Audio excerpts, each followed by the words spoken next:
Assalamualaikum warahmatullahi wabarakatuh. My name is Reda Hidayat, and today I will explain about an image processing project using CUDA.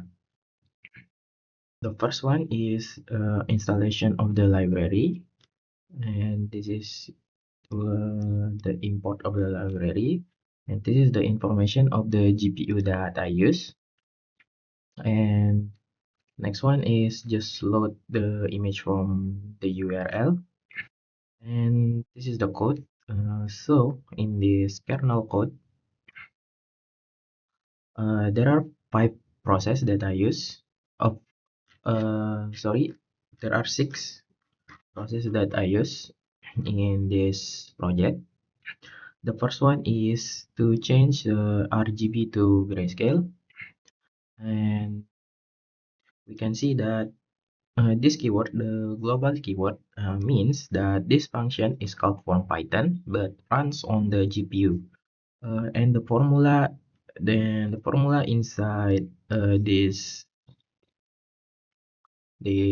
code is using the ITUR standard for converting color to grayscale. It assigns different weight to red, green, and blue channel on the human eye sensitivity to each channel. Next one is the line. This line this line is how each thread calculate its own position within the image. So there is no loop for the thread that they need to find the position. So each thread immediately knows which pixel is responsible for. And this kernel 2 is just brightness adjustment, color invert, and it's still the same like the last one. So let's take a look on the Sobel edge detection. Uh, this kernel is more complex because each thread compute the horizontal gradient of GX and vertical gradient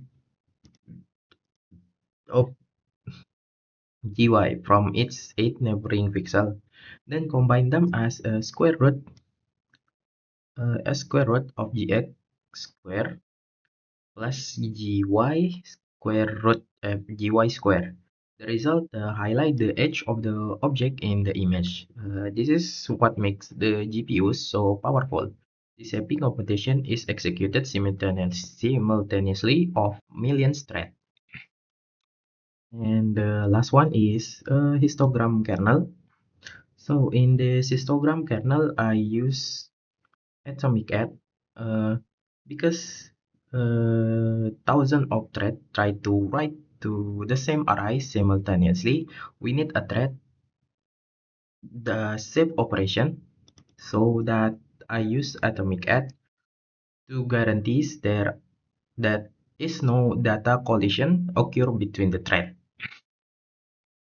Okay, so the next one is just a helper function for the grid and block setup.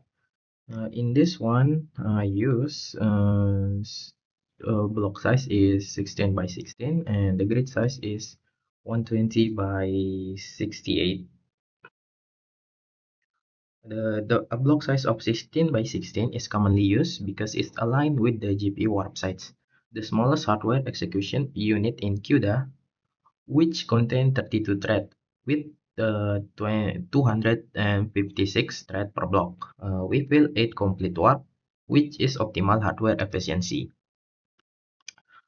So this is for the process hasil. You can see in here, this for brightness, this for the invert, and this for the blur. This is the for the edge detection, and this is for the histogram. So next one is the benchmark.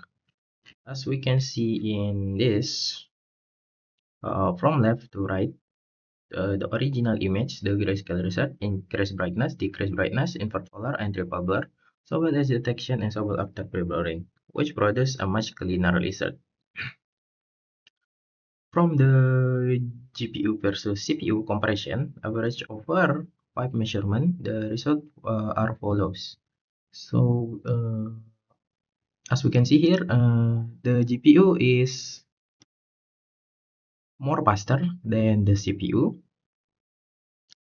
and the most fastest one we can see is in the software edge detection, because in this one, uh, it involves reading 8 neighboring pixel per pixel, making it the most computationally intensive operation. But we can see in the color interpretation, uh, the CPU is faster because this is just operation that is simple, because it's just 255 minus the pixel value. Because of that, the overhead of transferring data to and from the GPU costs more than the computation itself. This demonstrates that GPU are most effective for compute heavy operation, not the trivial ones. So, in conclusion, CUDA enable massively parallel image processing. Millions of pixels are handled simultaneously by thousands of GPU threads. The heavier the operation and the larger the image, the greater the advantage of GPU over CPU. So I think that's all from me. Thank you for listening and goodbye.